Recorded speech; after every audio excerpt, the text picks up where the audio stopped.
Welcome to the Slop Temple. We pray this video helps. You start by confirming the clip's audio, level, sample rate, and whether it's mono or stereo. Once done, immediately detach the audio track and save a backup of the original file. Now, import the cleaned or alternative English audio you plan to use and align it to the video's beats. Make sure timecode and frame rates match to avoid drift. This gets you from broken audio to a synced replacement ready for fine-tuning. Now you refine timing and tone.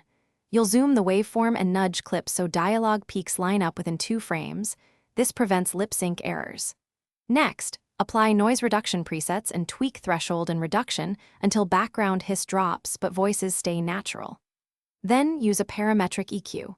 A gentle boost at 2.4K Hz for clarity and a cut around 200-500 Hz to remove muddiness. Make sure to listen with headphones and compare before/after.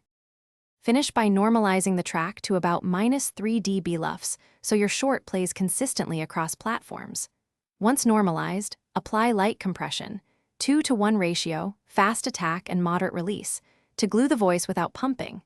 Export as MP4 with AAC at 128-256 kbps and test playback on a phone and in the YouTube app.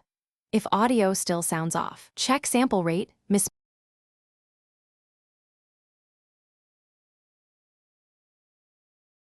Thanks for watching. Consider subscribing if we helped you.